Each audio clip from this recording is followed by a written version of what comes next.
So I'll do a brief intro and turn it over to Puneeth.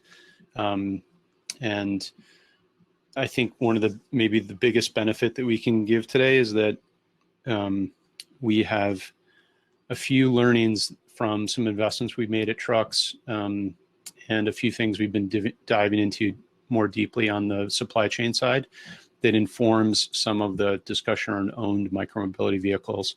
And to give you a brief background on Trucks, for those who don't know, we're a small investment fund based in San Francisco that will back founders, in the early rounds of their company, those who are trying to change transportation for the better. And in our mind, our investments should make transportation safer, cleaner, and more accessible.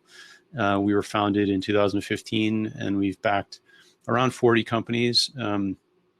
Probably 4 of them could be described as micromobility or micromobility adjacent. And Puneeth will maybe get into some of that a little bit when he talks. And so today is really a kind of a conversation around how owned vehicles have some new opportunities.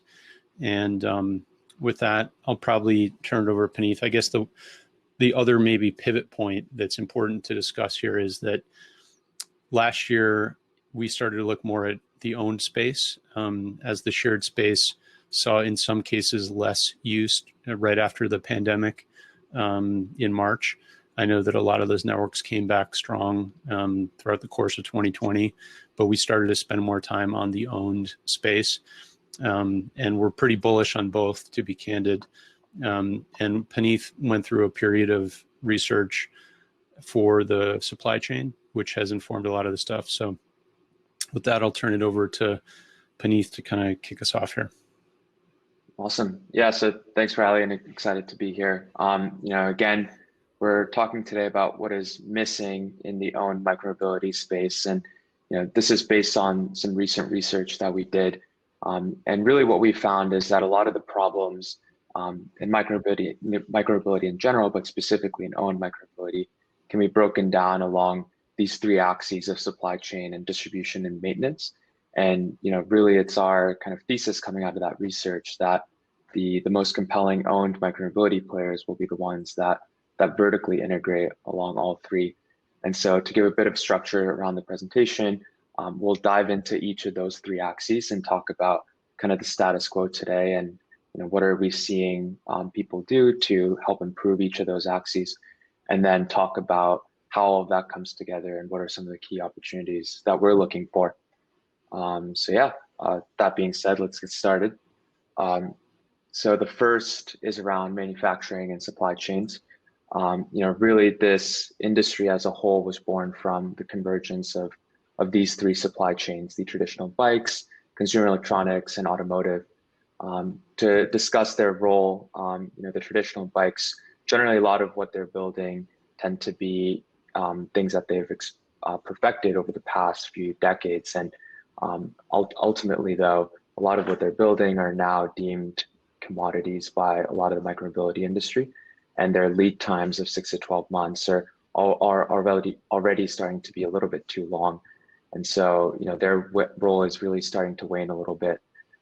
You then have the automotive supply chain, and they have great manufacturing expertise, and they have great experience around how do you build road grade vehicles that are safe for the realities of commuting. But a lot of their design life cycles of 5 to 10 years are simply too long to keep up with this industry. And so a lot of what the auto's role needs to be revolves around building hardware that doesn't need to keep up with the 1 to 3 year new model cadence that this industry has settled on. And then finally, you have the consumer electronics supply chain. We found in our research that building a micromobility vehicle really looks more like building a consumer electronics product than a car or even a traditional bike. People not only expect a iPhone level product intelligence with these vehicles, but these are smart electronic products that really rely on subcomponents from the consumer electronics space becoming cheaper and more robust. So, hey, Puneeth, let me ask you a question to interrupt you. Horace has a definition of micromobility. I know that we have our own. So could you kind of, when you're speaking about micromobility in this sense, put the map together for me. What do you mean exactly, so that people who are watching this understand what you mean? Yeah, so really we're using the SAE definition here and referring to, light urban commuting vehicles. So electric skateboards, electric scooters, e-bikes, and, some of the pod concepts that we've seen as well that kind of fall into that gray area between motorcycles and e-bikes. Okay. So in the purposes of I think the supply chain research was really around the really powered bikes. So we talked a little bit about scooters, but we didn't go into just pure pedal bikes. Really, for this research, focused a lot on e-bikes. So just to clarify. Awesome. Thanks. Yeah, so when you look at a typical micromobility vehicle, you have these 5 core primitives: the battery, the powertrain, chassis, UI, and the connectivity unit. And typically, you'll see that brands or manufacturers will take care of all the final assembly and testing and packaging, and they'll really either source some of these subcomponents or build them in-house. And I'll quickly run through some key details for each. The first is the battery pack. This is the most expensive in your BOM. Most of the cells used in this industry are mainly ones from the auto world. The battery packs, although there are some off-the-shelf solutions available, these are mostly integrated in-house. A key reason why is the cost. If you look at the cost per kilowatt hour, it's almost 3 times more expensive to buy an off-the-shelf battery pack in micromobility than in the auto world because of the lack of scale. And so it's generally best for a micromobility brand to do this in-house. And then you have the BMS. There are some off-the-shelf systems here, but most manufacturers tend to build this in-house as well. You then have the powertrain. This is the second most expensive in your BOM, and really 2 key players here, Bafang and Bosch. Bafang is really the best bang for your buck type option, and Bosch on the other end of the spectrum is the most expensive on the market, but they're also probably one of the most successful in the market. The key advantage they have, in addition to their manufacturing scale and building something that is road grade, is their access to servicing. Most bike shops today will sell e-bikes with a Bosch powertrain. And so Bosch really has access to the most mature servicing network in the industry. However, they're known not to play well with others. And there's some aspects of their ecosystem or their firmware that are closed off. And so that's really where new powertrain manufacturers are starting to see an opportunity. Talking about new manufacturers, one that's recently announced their entrance into the space is Valeo.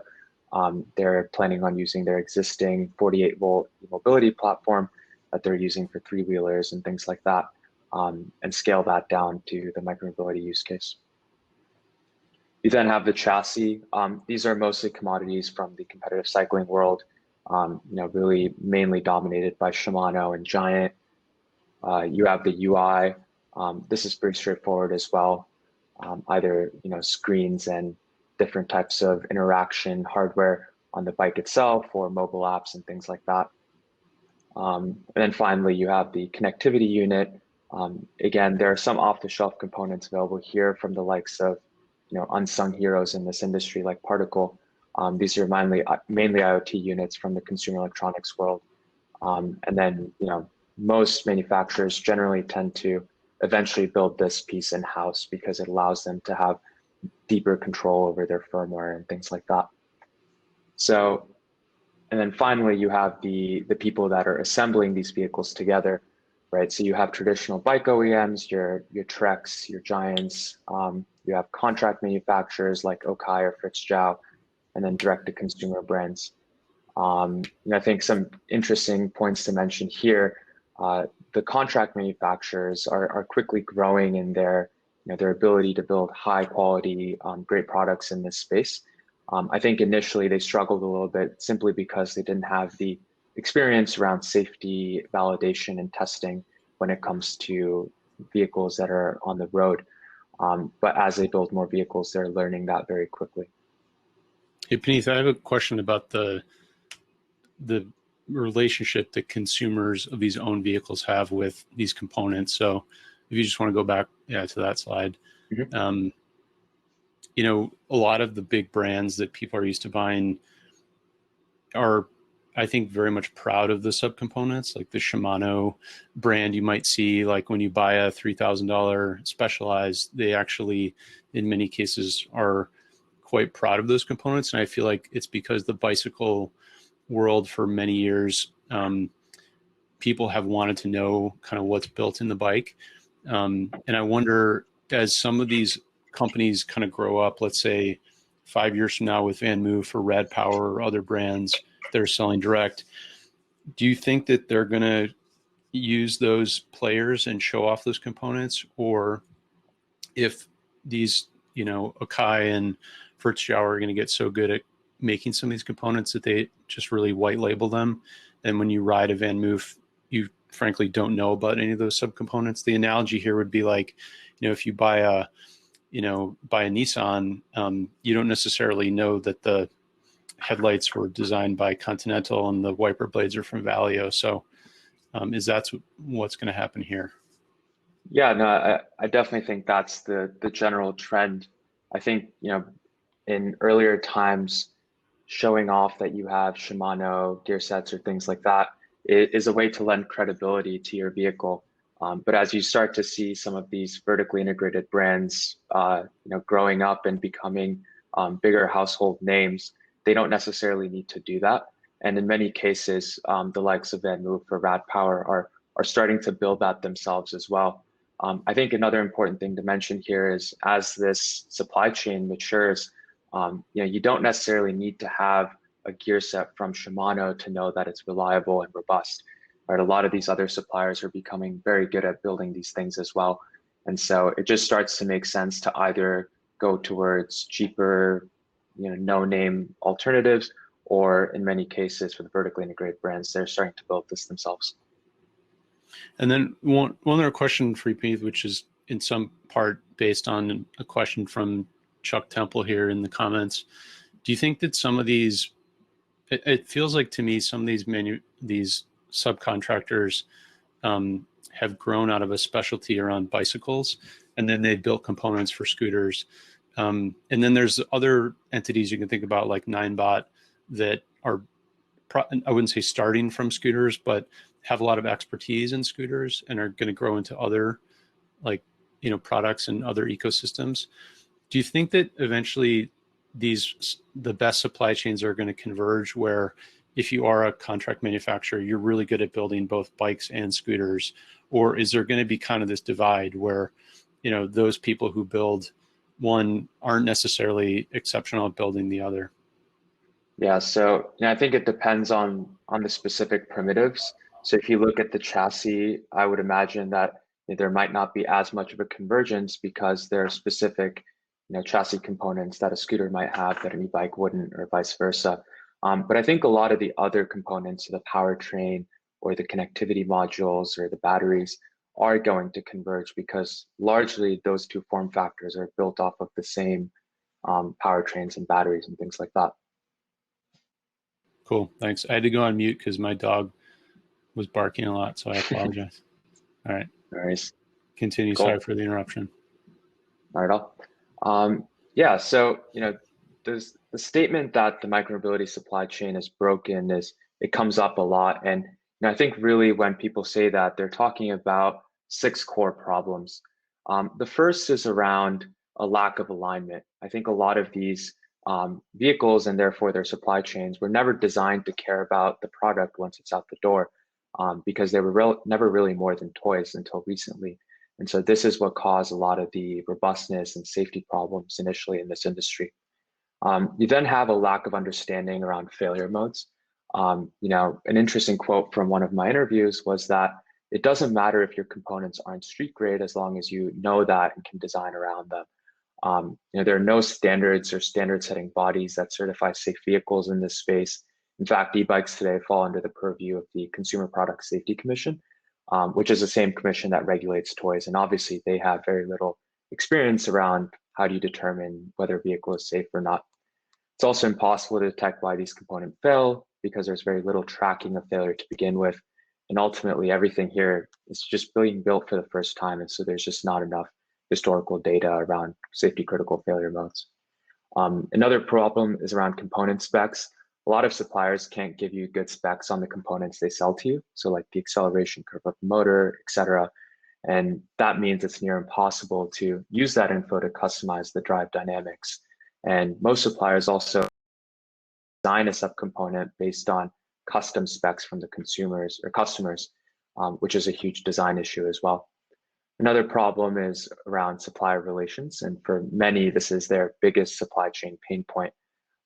Suppliers usually work with competitors, and that's when you start to run into issues around leaking of IP and not being able to get exclusivity over your product. And ultimately, this means that you have low ownership over the product, or you become too reliant on a single supplier. A few more things: the supply chain isn't circular. Replacement parts are really hard to find, and most aren't reusable or recyclable. And overall, the industry is just crying for scale, and the volumes and the demand is so low that it's hard to go to suppliers with a lot of leverage. So, all that being said, there have really been two key supply chain strategies that have emerged over the last few years. The first is vertical integration. The advantages here are that it gives you deep control over your firmware and your embedded software. And this is really what's key to controlling the drive experience, because in vehicles that are this small, even the smallest thing like tuning the acceleration curve of the motor has a really significant impact on what the ride feels like. A few other benefits: it solves problems around specifications, it lets you do better testing and quality certification, it gives you exclusivity over your IP, and lets you multi-source. And in fact, there's a lot of politics in the bike industry that this strategy lets you avoid. Suppliers today know they have the power, and so they're actually known to throttle how much they'll supply to you if you start to compete with some of their larger customers. And so vertical integration lets you avoid that altogether. And finally, it's also easier to scale. Although the cost is high early on, the overhead of scaling your manufacturing is much lower than the margin you lose. The other strategy is really around relying on contract manufacturers and off-the-shelf supply chains. And this strategy got a poor rep at the beginning of this industry, but not because the suppliers were bad, but rather because a lot of the initial people designing these vehicles didn't know how to properly spec these vehicles. Right? Ultimately, relying on an OKI type contract manufacturer lets you bring your product to market with really high volume and speed. They have manufacturing scale, they have supply chain know-how and expertise on component procurement. Now, the one disadvantage is still there, that they work with your competitors, and so there's not a lot of exclusivity on your IP or your sourcing. But the vehicle IP is usually leaked once a vehicle hits the road anyway, and so having that couple months lead in an industry that is still very nascent can be huge. I think we're finally starting to see a class of these contract manufacturers like Okai or Fritz Chow, whose incentives and their processes are really starting to be aligned with the commuter transportation use case. And so betting against them needs to be a very kind of purposeful and cautious decision. And so, with that, how do we really mature the micromobility supply chain? If we look at, in general, any hardware consumer electronics product, you usually have these three core stakeholders within the stack. You have the people that build the core primitives, the ones that integrate them together, and the ones that distribute them to the final consumers. Now, you would expect that as the industry evolves, you need to break down amongst these three stakeholders. But you really can't do this too early, because number one, the dev time is too slow, and there's very little differentiation in being the integrator. The value quickly accrues to the people that control the distribution and those that have the IP and the know-how around the core components. And so the integration piece quickly gets squeezed out. And so it's not a question of whether that modularity works, but rather the timing around it. I think for micromobility in the near term, it's best to vertically integrate.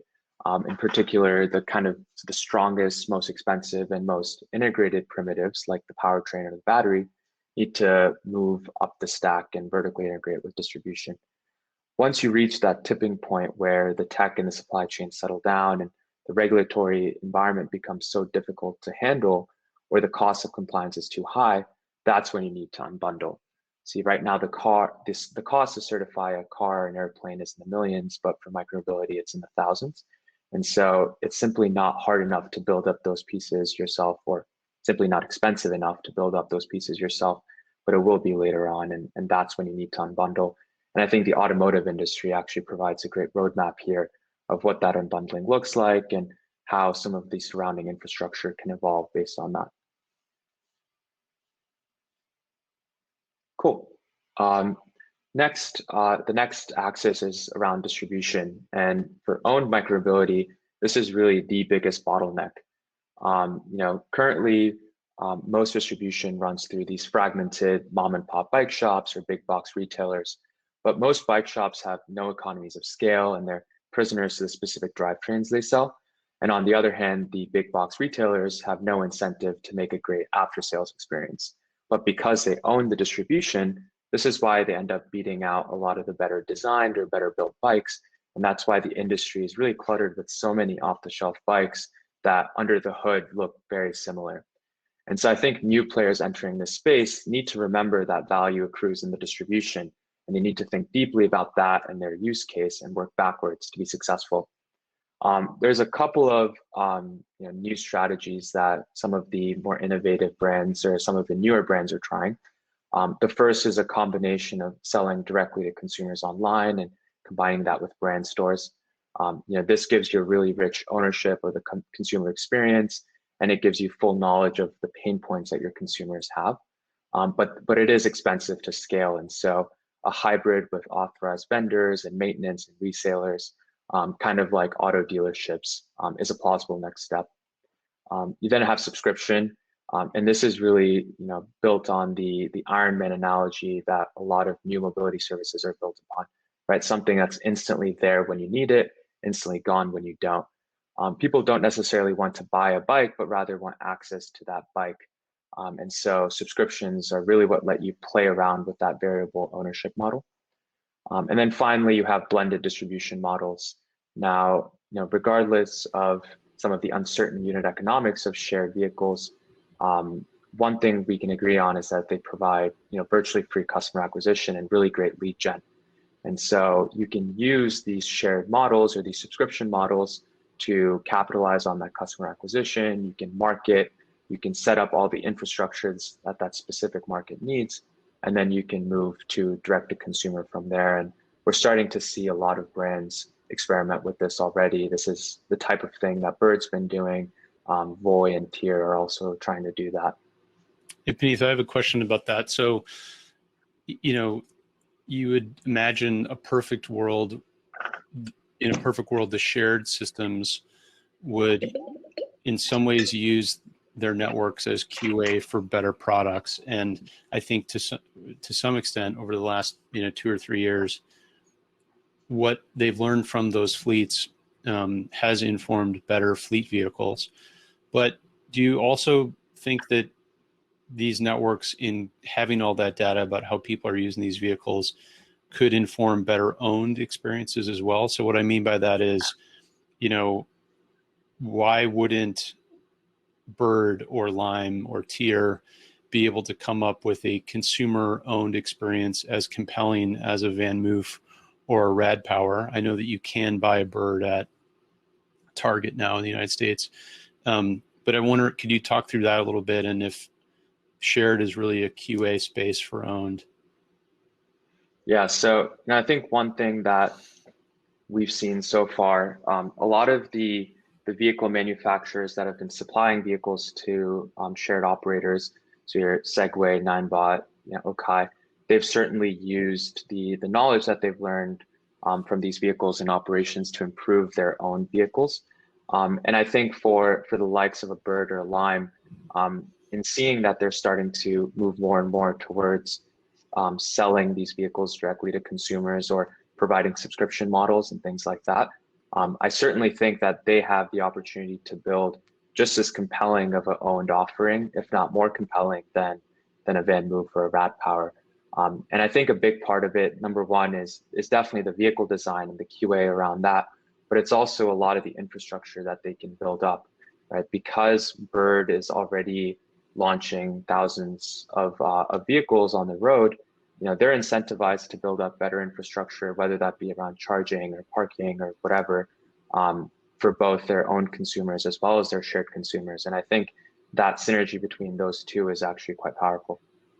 I wonder too, like, my thesis on 2020 is a lot of the shared use was great lead gen for people wanting to own their own vehicle, right? And so you have a bike behind you that I would believe you decided to buy because of that period of 2 or 3 months where you were using a Bird all the time in San Francisco.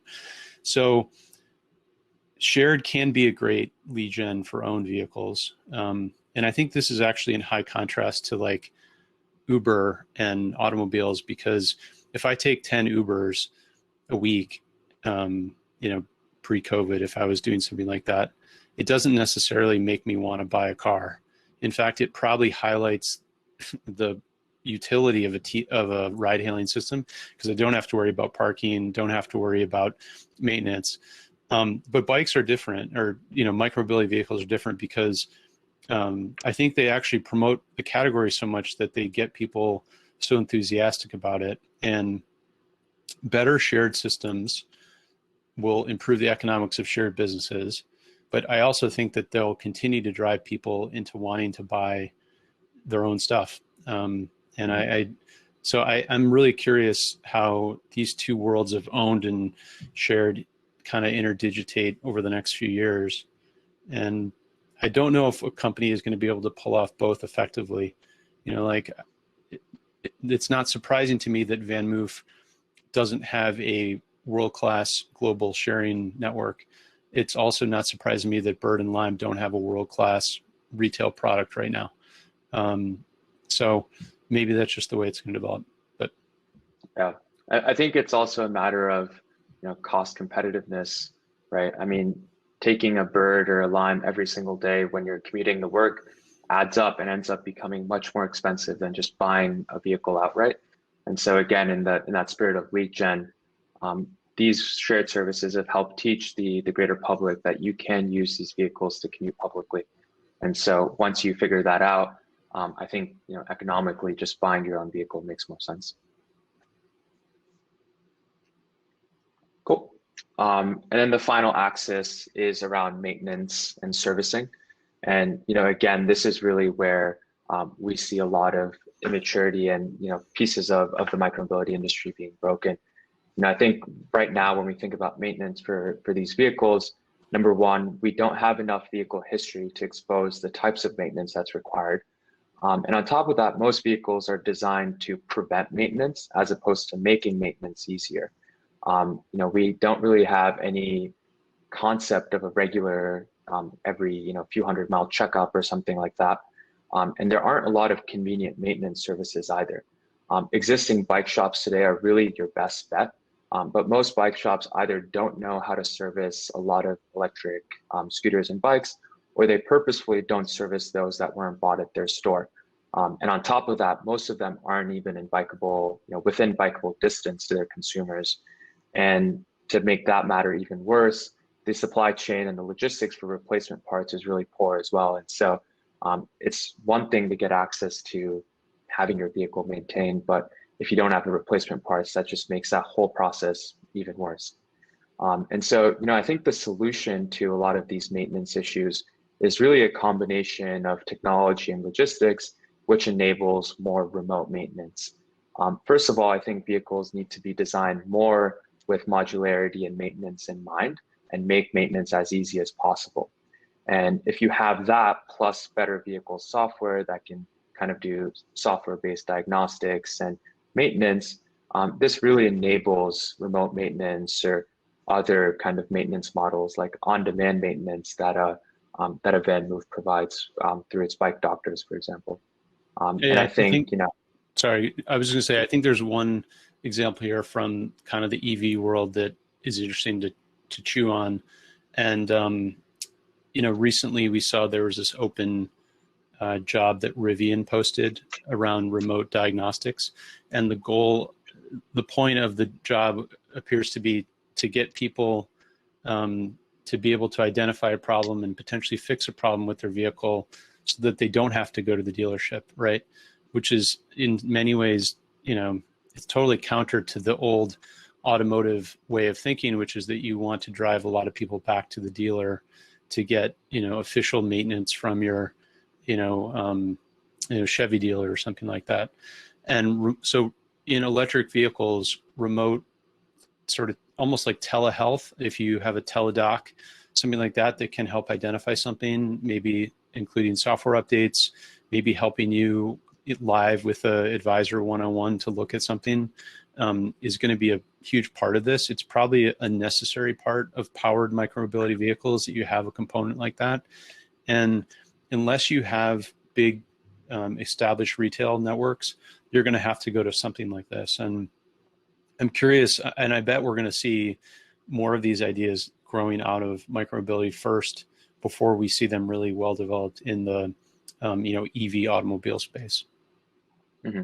Yeah, and I think one quick thing to add there, you really need a better supply chain for the replacement parts as well, because it's great if a bike doctor can come to your door to try and fix it, but in the off chance they need to replace that component, if your bike is out of work for a week or 2 weeks, that just ends up ruining the experience even more. Cool. So that's kind of our deep dive on those three axes, and I quickly wanted to go through the thesis that we came away with through our research, and our thesis really is that the most compelling companies in the owned micromobility space are going to be the ones that vertically integrate along all three axes. And to show what we think that looks like, I think it's useful to look at a case study, and that case study is on VanMoof. As a disclaimer, we did not invest in VanMoof. I'm just a big fan. VanMoof is a vertically integrated direct-to-consumer e-bike retailer, and they're really, have been taking off lately as due to their design, the technology features, and they've really been hailed as the Tesla of e-bikes in this industry, for better or for worse. On the supply chain side, VanMoof fully owns their entire supply chain. They own all of the testing and quality procedures. All of their components are designed in-house, and all of their R&D and engineering and manufacturing happens under one roof in Taipei. The only thing they really outsource are designs of components to tier 3 factories, so injection molding, PCB, that kind of thing. But everything else is done in-house. Currently, their assembly is done in the EU or Taipei, but eventually they're moving to a distributed model where they'll assemble bikes closest to wherever those bikes are being distributed to. Now, an interesting point here, scaling manufacturing for VanMoof is quite trivial. In the midst of COVID, we've seen such a huge spike in e-bike demand, and during that time, VanMoof was able to more than double their supply in a matter of months. And the reason they were able to do that is because they owned the manufacturing processes, and they don't rely on single suppliers or factories. And so all they had to do was source other factories that have the correct tooling and copy paste those procedures. On the distribution side, they seem to be closest to solving that bottleneck. They use the direct-to-consumer plus brand store combination, and these brand stores really provide marketing and maintenance and distribution. This is what allows them to really understand customer pain points quite well, which is why they have extremely regular updates. They send out OTA updates, once every 2 weeks or so. And they also have a high new model cadence similar to that of consumer electronics products. And then finally, on the maintenance side, their maintenance philosophy is really that simply knowing when something is broken, when it's hard to fix, isn't good enough. And so that's why they really design their vehicles to be as easily fixed and maintained as possible. They design with repairability and modularity in mind from the get-go. Most fixes can be done remotely, but if you do have a bigger issue, you can either go through a brand store or use their bike doctors to get your vehicle fixed. Bike doctors are these gig workers that are trained to fix your bike, come to your door and fix your bike. In fact, because they make maintenance so seamless, a gig worker can actually learn how to become a bike doctor for VanMoof, by only taking a 1 hour long online class. I think another important thing to mention here, their replacement part supply chain is also very mature. And so when their maintenance servicing encounters subcomponents that require complete swaps, they're able to very quickly just take that part out, put in a new replacement because they have that entire replacement logistics all set up. And we get it, Beneath. You like VanMoof. You've got one behind you. You did a case study on it. We understand. Yeah, so I guess just to abstract from that and highlight what our thesis we think should look like in action. I think new entrants that enter this space need to first pick a specific job to do or a specific use case, right? When they take that and have this vertically integrated IP first design that's focused on repairability and modularity, that gives them horizontally scalable manufacturing, which in turn gives them better distribution channels. And when they pair that with after sales services, regular diagnostics, and convenient maintenance in general, that's what allows them to extend the life of the vehicle. And when that vehicle does finally reach its end of life, it needs to be recycled back into this cycle. When you think about this, each step really makes the next step stronger or easier for the retailer. And this is the kind of thing that helps build a moat for these retailers in what is an extremely crowded and competitive industry. And if we're being honest, like you could even get away with not doing as much on the design and manufacturing side if you really pick the right job to do, you pick the right distribution and maintenance strategies, and you use that to form your decisions around everything else. So yeah, with that thesis, just wanted to quickly talk about some opportunities we see in the own micromobility space. At a vehicle level, there's some technical innovation that needs to be done around core primitives. So really, we're looking for the Intel of micromobility, something that's IP driven and very difficult or technologically hard for others to build up as well. So things like better brakes or suspensions or other road grade drive related tasks.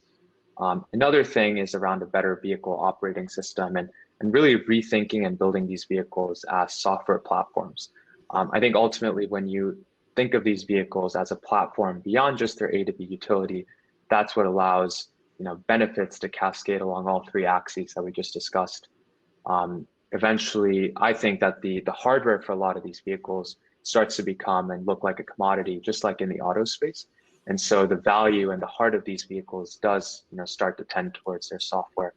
And even the best today really only have a few onboard sensors and some centralized firmware for connectivity. I think the opportunity for a strongly integrated vehicle OS is pretty big, something that can control the ride dynamics, but also become an open platform for third-party apps that further enrich the user experience. The big question here is just how do you do that without compromising safety critical functions? And then, abstracting a bit higher, there's also opportunities for different form factors within the micromobility space. I think two I'd like to highlight here. The first is, the Toyota Camry of micromobility, something that is very reliable, has auto-grade safety, and has huge manufacturing scale, which makes it more affordable and accessible for a larger number of consumers.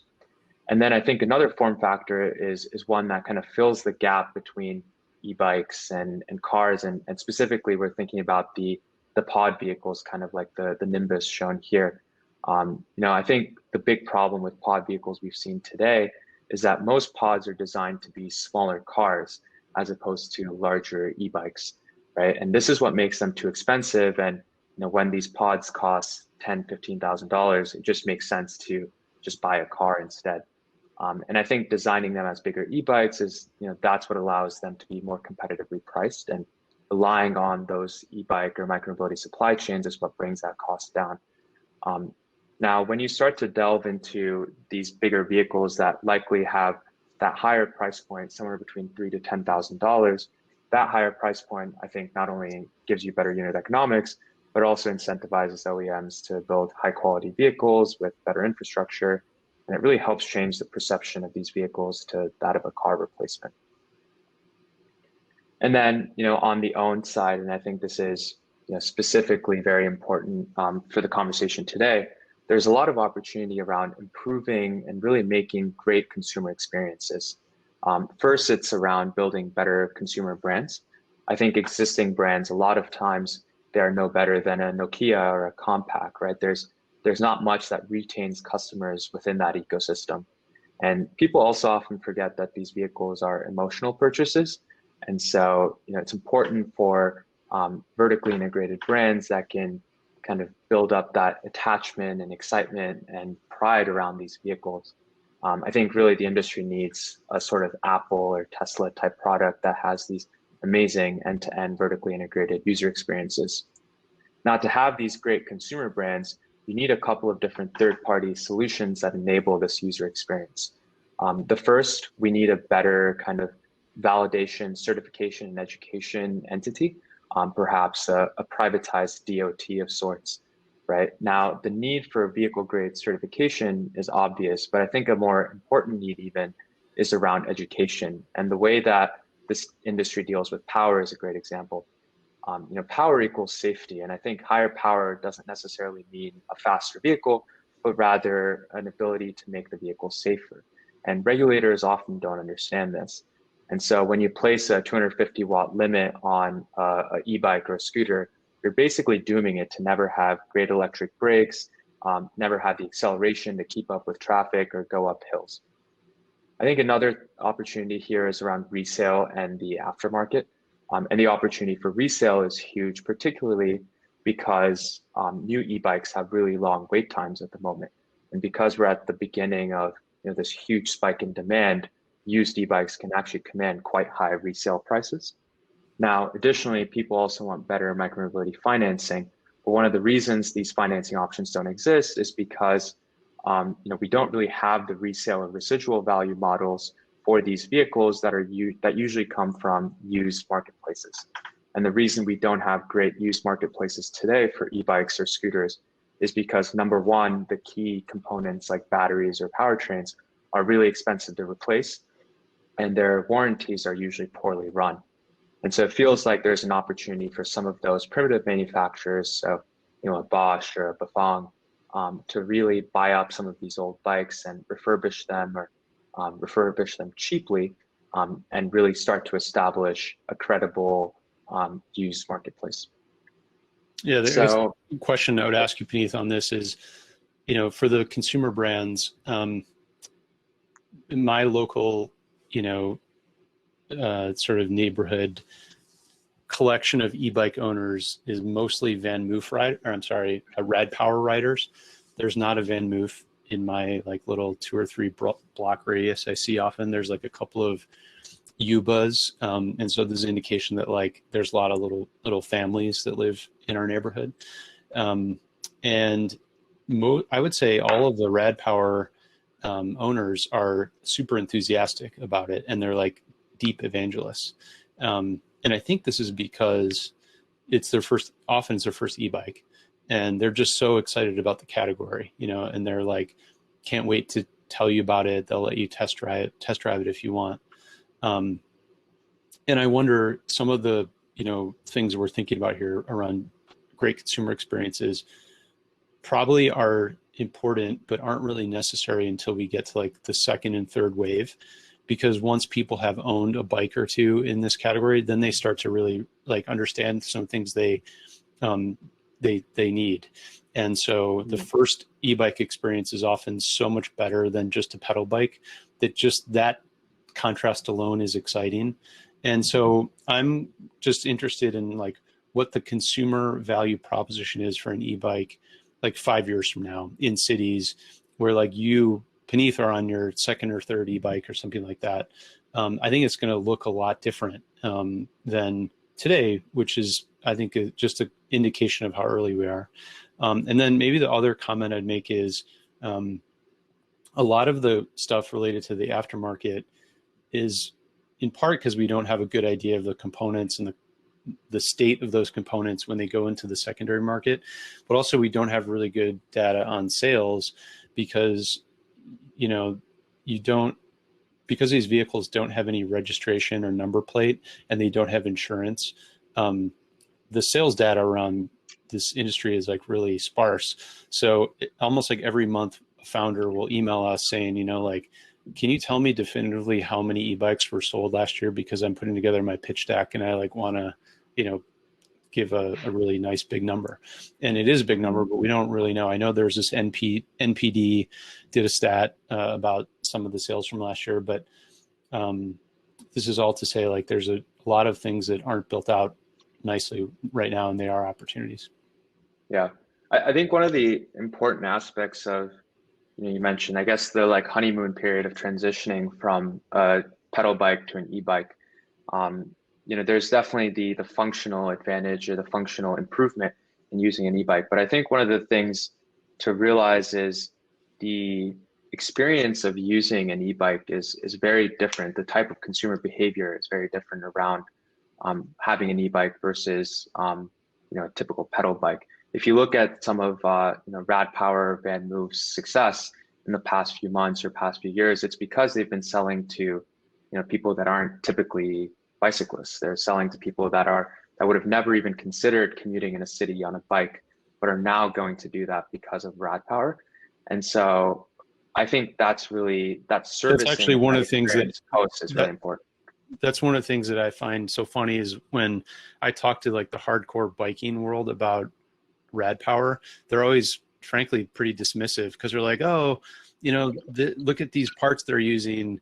And I think they kind of missed the point, which is like, the Rad Power owners that I know couldn't care less about that. They love the fact that they can put two kids in the back and go up a big hill in a city. And there's this like pretty big cultural disconnect, I think, between the old bike and like the new like family e-bike, station wagon e-bike thing, which is utterly fascinating. I know we have to go to questions, or I know we only have 10 minutes left and we want to go to questions.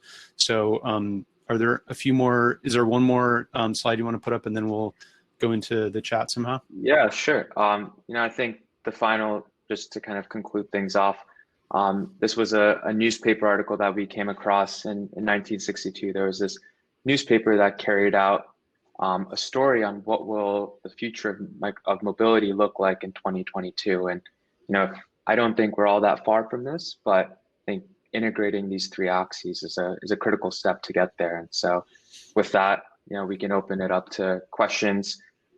First of all, I wanted to thank everyone that took the time to speak with me. And I wanted to thank everyone who made these incredible resources that helped build the foundation for this research. And to see the full report and to subscribe to our newsletter, you can visit our website at trucks.vc. And again, I'm Puneeth, it's Riley, and yeah, let's open it up to some questions.